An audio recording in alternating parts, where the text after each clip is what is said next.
Now, in 2011, when my next guest arrived for his very first day at Leinster House, he went into the National Museum. He thought it was the Dáil. But by the time the 2016 election campaign took place, he had built a solid national profile. He really knew his way around the house. And his name is Stephen Donnelly. Stephen, good morning and welcome. Pat, thank you, and welcome to Wicklow. What a glorious day. What a glorious day. Now, the thing is, you scraped in last seat the last time, and you topped the poll this time. We were delighted, yeah. Last time I got in after 3 days. It was 2:00 in the morning and it was 57 votes. And this time we were getting a really nice reaction around the county. Our teams were out all over the place. We were pretty amazed at the vote we got. It was very humbling. And it was great because setting up a new political party is an act of madness, really. You know, it's not something that sane people would do. It's very risky, it's very hard work. And it's real David and Goliath. But the problem is that the 3 founding TDs, who all got returned, are still alone. There are only 3 of you. We are. But getting the kind of result that we got in Wicklow and that Roisin and Catherine got really sent out a message that said, look, our new candidates, they did really well. They got thousands and thousands of first preference votes. And certainly the word around Leinster House from the kind of professional politicos, they were very surprised. These people who had no profile, who'd come from nowhere, were getting 3,500 first prefs. And they said it's a great start. And the point people made was, they said, look, you really only competed, the Social Democrats really only competed with the establishment in 3 areas, Wicklow, East Carlow being one of them. And in all 3, the Social Democrats topped the poll. So when we were competing on an even playing field, the people really supported us. So it bodes well for the future. So therefore you want an early election so you can build on what you've got. Not too early. I think if there's an election this year, I'll cry. Now, you know, all politics is local. Yeah. So let's find out, what do you think of the Greystones Marina? Well, I have only been on 2 political marches in my life. Since I was elected to the Dáil, I've been on a good deal more. But before I was elected, I'd only been on 2. One was Tony Blair's invasion of Iraq, and the other was Greystones Marina. It's there now, and I used to sail in Greystone Sailing Club as a kid, and so I hope to bring my own boys there when they're a bit older, and we'll use it. And from a mariner's perspective, it is a great facility, but it was a beautiful old Victorian harbour that needed a bit of work. And, you know, putting in 400 apartments and houses and all of that stuff, it's just completely out of scale. In fact, on board Planola, when they went to increase the scale, the inspector's report came back to on board Planola. So their own inspector said this should never have been allowed. It's completely out of whack with the scale, with the area. And actually, not only should on board Planola not grant even more houses and apartments, it should radically shrink them back. The board, in its autonomous wisdom, decided to ignore its own inspector. And it's interesting that in terms of one on board Planola inspector in Greystone says the scale of this is bananas given what's around it. Up in St. James Hospital, they're building a thing the size of Crow Park, and it's not out of scale with the small dwellings surrounding it. Yeah, I tell you, there's a lot of very upset parents in Wicklow. There's thousands of signatures being collected saying that this thing in James's, the new children's hospital, is just not right. That if you have a sick kid in Wicklow, if you have a sick kid in Cork, wherever, that putting it in James's is just absolute madness. So we're looking into it, but putting it out in Blanchardstown on a greenfield site, co-located with an adult hospital, with a maternity hospital coming to it, seems to pretty much everyone I'm talking all those boxes, to have been the right thing to do. But I don't know what it is. I mean, the inspector's report said that since access, in other words, traffic management and so on, wasn't an issue in the Mater, that therefore it wasn't an issue in St. James. I mean...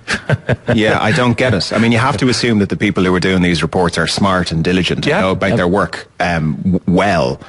But good Lord, I mean, I've spent a fair bit of time up around there in my time, and you wouldn't want to be driving a sick kid in there, you know, no matter what they do with roadworks. What you would want to be doing is hitting the M50 and getting your kid into... because you always have the hard shoulder, of course, as an escape route, of course, if you like, you do. If you're stuck. I mean, I watched the traffic this morning when I was coming south to Greystones, to Druids Glen, and there had been an incident just at the Enniskerry, beyond the Enniskerry turnoff, and the traffic was backed all the way back to Delgany exit. Yeah.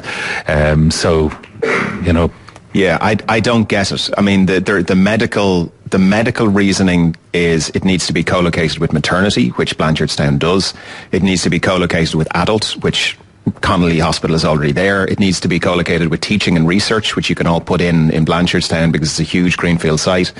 And it needs to be accessible, and it needs to be expandable over time. So I don't get it. But I mean, you're a consultant as well as a politician. You cut your teeth in business and so on. And I've often thought that when you're approaching something, first of all, you apply common sense, and then you apply scientific rigor to the common sense conclusion. If common sense tells you something's wrong, you might try to squeeze something into something that's inappropriate. But by and large, common sense tends to tell you, this is a no-brainer. You don't start here, you start somewhere else. Yeah, now I could be wrong in this. I've also asked my team to find the expert report to take a look, but I'm told by some of the groups who are mobilising against the decision that actually they don't have it. So I could be wrong, but certainly we should be able to see on no more than 4 pages. Look, here's the 10 criteria that were used, and here's how they scored, and here's why it's James's. I don't get it though. Now, speaking of putting things succinctly, as consultants tend to do, because they know that people do not read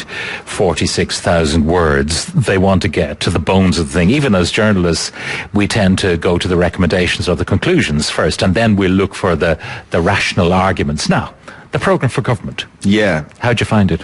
I found it really difficult to read. The grammar is wrong. There's full stops missing. I know these are tiny things, but when you're reading a programme for government for the next few years, it's like, hang on a second. Like these sentences kind of tail off. Like I'm a politician, and I spent many years as a consultant, so I'm used to sentences like we need to, leverage the low-hanging fruit, or we need to optimise the whatever. There are sentences in this document. I have it here. Have you got an example of a good sentence? I don't on me, not that quickly. But if anyone who wants to go to the exec summary will find it. For each policy challenge that the government prioritises, a clear, unambiguous, high-level ambition will be attached to it to ensure clarity of purpose and ensure clarity of measurement is visible for all stakeholders. That's an actual sentence. In fact, that's the second paragraph in the executive summary of the programme for government. So as an ex-consultant, that's an executive summary. That scares me when I read sentences like that don't mean anything whatsoever, and they are the second paragraph in the new programme for government. Okay, now you have gone through and cut away the verbiage. Yes. So there've got to be good things in this curate's egg. So what do you agree with and what do you disagree with? Yes, there are good things and there are bad things. So the approach that the Social Democrats are taking is a values-based approach. We have set the party up based on 4 values which we take very seriously, which are progress, democracy, sustainability and equality. So we are looking at any policy through that lens and saying, does it tick at least one of these? Ideally, does it tick a few of these? Or is it contrary to those? So things that I saw in it that I liked, a long-term plan for health. So bringing a cross-party committee together. It's something that we proposed. It's something that Roisin Shortall put together. Did they steal your clothes? No, well, steal is a strong word. I think Roisin was a bit surprised. She did meet the new minister and said, look, we have over 80 signatures for this. So this is something that's happening. And this is one of the really exciting things about the new Dáil. And lo and behold, it jumps into the document. Well, no, it's great that it's in the document. I think she was taken aback that she then saw the minister on the television later that day stating that it would be a great idea, but failing to reference the Social Democrats. But look, who cares? It's a good idea. And one of the really exciting things about the new Dáil, this is a great example. In the past, a member of Parliament would have gone to a minister and said, we have this really good idea, we believe it's a good idea, will you back it? And the answer would be no. You can bring it in private members' time and then it'll get buried. But now, actually, members of Parliament, be they the Social Democrats or in Fianna Fáil or the Greens or wherever, now they can approach a minister and say, actually, we already have 80 signatures. Would you like to get on board with this? And you're talking about TDs, 80 signatures. Yeah, right. So it's not just signatures, it's legislators. Sure. Yeah. So now, let's say I want to do something on mortgages and I work with Michael McGrath in Fianna Fáil and Pierce Doherty in Sinn Féin. We've worked on solutions to mortgage through the Finance Committee before. If we can pull 80 signatures together, 80 TDs to say, actually, we want to see the following thing happen, Now it can happen. That's really exciting. I don't know that that's ever happened before, so that's quite exciting. But back to your thing. So what's good? Long-term planning in health, reduction in class sizes. We'd like to go much further, but if you're going to prioritise, they're prioritising junior and senior infants. Absolutely the right thing to do. So that's great to see. Individualised budgets for disability jumped out at me. That's fantastic. You talk to people dealing with disability, and they have been utterly disempowered by the system. All right, but you mentioned things that are a great idea. Yeah. Class sizes for junior infants and so on. We were looking for costings. None. Yeah. Pascal Donoghue was interviewed, and we played the clip on yesterday's programme as well, where he said that all of this ambitious stuff in the programme for government, what will happen is that the line minister will have to go to him and persuade him that it's basically good for the country, good for the government, good for the people, good for this, and that it fits in with the overall budget of the department, and then he will give it the yay or nay. Yeah. But and he was asked, well, can we afford all this? And he talked about the global figure of the budget over the next while, but no specifics. So how can you promise loads of things without pricing each one, like 15,000 Gardaí and all the associated stuff that goes with that? Teachers in the classroom to get you better class numbers and class sizes and so on. All of that costs money. And no costings. It does, and not only are there no costings, do you know, I'm not too worried about there being no costings yet, because in fairness, there was a lot of pressure to put a programme together and to get Parliament working again, right? So undoubtedly there will be a lot of very busy people in the various departments costing these things, and then they need to be put into an implementation plan. I heard a great phrase, I think it was Eddie Malloy used a few years ago, where he said, Irish governments or the Irish state has implementation deficit disorder.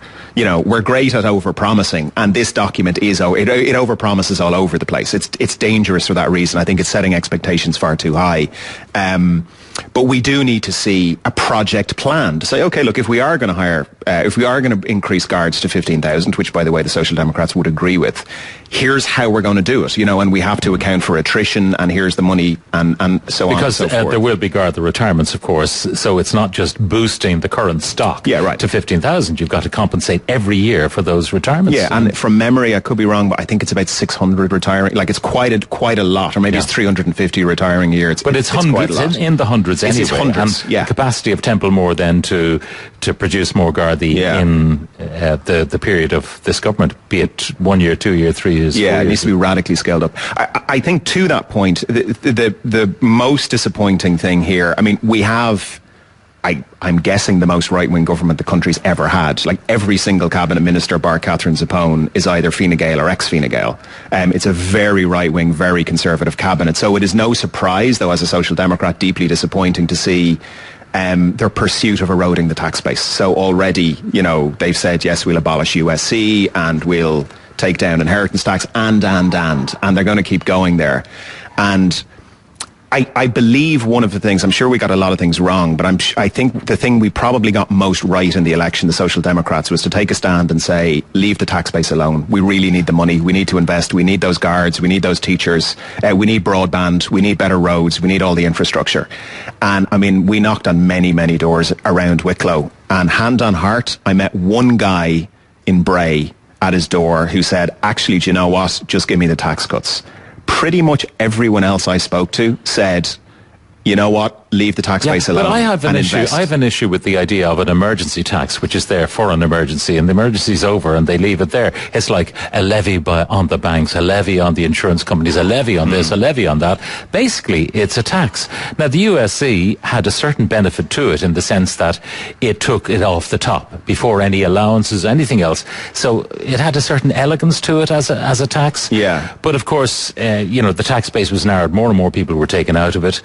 And there is a view that everyone, no matter what their means are, should pay a small amount of tax. I agree. To be, in a sense, entitled to complain, you pay a little tax. I agree. And actually, believe it or not, people might be surprised, it is accepted on the left, or the centre left, certainly, that people should. It's about empowering people. Yeah. You know, it's about saying, look, I contribute to my country. I contribute to my schools. I contribute to my hospitals. Yeah, then it entitles you to complain when it has to be an affordable delivery. amount.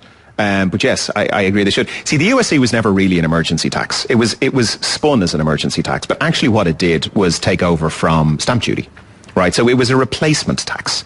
We stopped paying but stamp it duty. hit everybody, whereas stamp duty only hit people who were buying houses. Sure, true. But we need and then the they money. have property tax, which is really taking over from stamp duty because it's an eternal tax. You pay property tax forever and forever and forever. You pay stamp duty once. Some people are really complaining because the stamp duty was dropped. They pay 9%. Suddenly it's dropped and they're paying property tax forever. They're thinking we're paying on the double. I agree. They are paying on the double. Certainly my view is that there should be some sort of credit against, if you paid 25 grand in 2005 in stamp duty, there should be some recognition of that. But certainly the very strong public opinion during the campaign, Pat, was, sure, we'd all love to pay no tax, but you know what we love more? Great schools, broadband, loads of guards on the streets, children's hospitals, and that is our contribution to the Republic. And most people, the majority of people said yes. So the most disappointing thing for me in this is this cold, it's an underlying mindset, Pat, that says, it's a Fine Gael mindset that says tax is bad. It's a bad thing. If you reduce tax, you create jobs. Reduce tax, you free people up. Well, that's called America. And, whilst there's things I love about America, their social system is not one we want here. If you go to our next door neighbours, you find that you don't hit the top tax rate for quite a while compared to us here. I mean, people on fairly modest incomes hit the top tax rate. And yet the NHS, for all its faults, is still there. The social services are still there in Britain. So you're wondering, what is wrong with us? We spend more on health proportionally than any other country other than the United States. Yeah. Yet we can't have a good health system. Why is that? A friend of mine recently in Italy got injured, had to be treated in an Italian hospital, didn't care what it cost. What did it cost? What's the bill for the treatment of the hospital? Nothing. You're an EU citizen. You don't pay anything because Italian citizens don't pay anything. No queues, no trolleys, nothing like that. And Italy allegedly is broke. What are we doing wrong that we cannot run a health system with all the money we pump into it? We're doing a few things wrong. So yes, we have the second or third most expensive healthcare system in the world, and we're ranked 6th from the bottom in Europe, like wider Europe. I think about 35 countries. In terms of what we deliver. The outcomes that the citizen gets, right? We also have some of the best clinicians in the world. Sure. Although I heard only the other day that we are the biggest exporter per capita of doctors and nurses and the biggest importer of doctors and nurses. So we're doing it. So, and that's not, I don't think that's to do with money. I think that's to do with working conditions. If you what exactly are you saying here? Are you saying that we scour the Indian subcontinent for doctors and nurses to work here because they'll put up with stuff that Irish people won't put up with? Our Irish nurses and our Irish doctors go where the tax is low and where working conditions are better? Yeah, well, yes to the first bit. I don't think it's got anything to do with tax. No, it is to do with take-home pay at the end of the day. I mean, when people say salaries in Ireland are X, Y, or Z, it doesn't matter what the gross is. It's what you have in your pocket and the cost of your house and the cost of your school and the cost of your public transport, the cost of your food. It's how affordable it is to live in this country. You maybe, but I've lived around the world. I lived in the UK. I lived in the US. I've lived in Australia. And the people I worked with and know, they've lived all over the world. And I've never, ever, once, no matter how many beers we'd had, ever heard anyone say, I'm moving to this country. Oh, and by the way, you'll never guess what the marginal tax rate is. It's just never come up. No, but if you find your life is affordable in those countries, it's not an issue. If you try to, on whatever salary it might be, you return from Australia, you return from Canada, you return from the United States, you return from Britain or Germany or whatever it is, and suddenly you want to live in the capital because that's where the job is, and you can't afford to live in the capital, even though you're doing exactly the same job, and your gross salary when you applied for the job looks very attractive indeed. Yeah. And then you find you can't afford to live in the place. So here, the latest OECD report shows, and it's only out a few weeks ago, the latest OECD report shows that Ireland has one of the lowest tax wedges in the OECD. That's basically tax on labour, right? So in spite of the kind of Fine Gael rhetoric of make work pay, actually the OECD says your tax wedge, the amount that you in Ireland tax labour, is one of the lowest in the developed world, right? So, but do they look at what point people start paying? Yeah, they do. They give a lot of different examples of different wages, and married with 2 kids or single, no kids, whatever. They do all that, and the reality is, Our tax on labour is low by international standards. The problem here is not the tax. The problem here is A, what's done with the tax, which goes back to the healthcare system. We pay in this money, we don't get the results. And B, the cost of living. It is too expensive to live in this country, right? And that means you've got to have more money in your pocket now, whether that's in gross salary or whether it's in salary net of tax. It's the money in your pocket that determines affordability. That's right. And we're doing something wrong here. No, well, it's the price as well that determines affordability, right? So you can do one of two things. You can do kind of the Fine Gael view of the world, which is reduce taxes, but actually that makes things more expensive, and doesn't give you the money to invest in services. Or you can do what the Social Democrats propose, which is say leave the tax base alone, we need the money, but let's be very disciplined about how we invest it. But just systematically reduce the cost of living, childcare, rent, transport, mortgages, etc. That's the way to do it. Steve Donnelly staying with us. We'll take a break. The Dubai Duty Free Irish Open, hosted by the Rory Foundation, is coming to the K Club from the 18th to the 22nd of May. Comments coming in. Putting the Children's Hospital at James is madness, full stop. I live on Northside Dublin. It's a nightmare getting there, even from here. Absolute disgrace. In Ireland, we pay some of the highest taxes and have the best social welfare on the planet. Please, please, cut tax and cut welfare. We will never vote Social Democrats, says Lara in Dublin. Tell Stephen that plenty more of us in Wicklow that would prefer the tax cuts. Pat, we would have even a bit more money if Stephen Donnelly would pay his water tax. A TD being paid from my taxes. I'm not obeying the law. That's from Margaret. Social Democrats talked so much sense. Pity they weren't in a position to run more candidates in the last election. Peter in Donegal, Stephen Donnelly is so impressive. I voted Labour for most of my life, but after watching the leaders debate, I would definitely have voted SD if they had a candidate in my constituency. And many people say the same. The USC must go. All this arguing over a paltry 160 per year over water from my family when my disposable income is being decimated by this immoral tax. The reason why the Social Democrats have done well is because Stephen Donnelly articulates well, honestly and assertively. I've been swayed to them because of him. His ideas are mostly mine. So keep it up. And there's stuff about tax. Between PAY, USC and PRSI, I pay 50% of my salary. So in my opinion, as far as I'm concerned, the government earns as much as I do. I have to make do. So should they. And there's loads more. The business of, well, a number of questions come up. First of all, the Troika, the three leaders of the Social Democrats. A party of three with three leaders seems a bit excessive. Well, it kind of works well, because if, what's the alternative? A sort of a leader, a deputy leader and a chief whip, I guess. We did it before the election for, obvious reasons. It made sense to do. We were all bringing different things to the table. And with the Social Democrats, we were genuinely trying to do, and I think and I hope we've succeeded in trying to do something that doesn't exist in Irish politics, which is a socially left, socially liberal, pro-enterprise party. I am unashamedly pro-business and pro-enterprise. And we in the Social Democrats, we believe, are very strong on social policy. And I got into politics 5 years ago, and it turns out in politics land, you have to either be pro-business or pro-citizen, which is a nonsense. You lived in Germany some stage? No, never Germany. The UK, America, Australia and the Middle East. Okay, did you pay your water tax in all those jurisdictions? Probably, yeah. And why aren't you paying it in this one? I paid it this week. What? I know. I was asked in Clareburn, and I kind of ended up spending ages explaining that why I hadn't, so I just figured, I'll just pay it, so I stopped getting asked the question. Breaking news. Stephen Donnelly has paid his water tax. Yeah. And is it because there is, I know you have an issue about water meters, the cost of, we talked about that before, but have you come round to the idea that, it costs money to clean up Arklow, build a new sewage station there, it's in your constituency, Cork Harbour is being polluted by raw sewage. Is that it? That's a leading question, Pat. I was never not of the opinion that these things needed to be funded. What I was and still am very much of the opinion is that charging people to cover the cost of charging them. So this week I'll pay the 200 or have paid the 260 quid.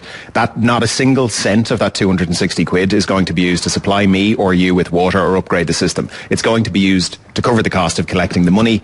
That is what I am vehemently against. However, I keep having to have this conversation. So I figured, just kicking it out of the ballpark. Just pay it and move on. Yeah. All right. So your role finally in the next government. I mean, you have not been part of the programme for government formation. You don't have sufficient numbers for speaking rights. So what are you going to do? You're going to try and find a few like-minded people to give you that grouping. Yeah, we'll be in a technical group. I would very much, and we would very much love to be in government. Obviously, I mean, anyone who's in the Dáil should feel like that. But it has to be a government where we feel we can actually have a voice and make an impact. And unfortunately, we only have 3 TDs so far. We have every intention of running a lot more candidates, and please God, we'll get a lot more people elected. And so in the future, we have every intention of being in government. It's funny, you keep hearing this. You're making the easy choice to stay in opposition. I can assure you, the hard choice is not to be in government. I mean, over the last 5 years, I felt like sticking a fork in my head in the chamber on many occasions, where you stand up and you don't have the ability to have impact. But what's critically different about this Dáil is members of the Dáil, including the Social Democrats, do. Like Roisin Shortall put that motion together for a long-term plan for health, worked with Fianna Fáil, worked with Sinn Féin, worked with the Greens, worked with Independents, and in fairness, went to Fine Gael and they're supporting it too. We have to see more of that. But what we have to understand is in this Dáil, it won't always be like this, but in this Dáil, people who are passionate about some big important ideas can form groups and can get things done. So yes, we're not in government this time. I hope we will be in government in the future. We will need more TDs. That's the reality. Like a tug-of-war of 50 versus 3, you're always going to lose, unfortunately. But in this Dáil, we believe the best way we can have impact and indeed build the party, which we're very excited about, is within the Dáil rather than in the executive. Well, Stephen Donnelly, thank you very much for joining us here at Druids Glen Hotel and Golf Resort on a glorious day. So what I suggest to you now, go back to Greystones and enjoy the marina. Thank you very much. The sunshine at the marina. Go for a swim. As I mentioned, coming to you from Druids Glen, where today the Jack and Jill Foundation are having their golf classic, but you at home can help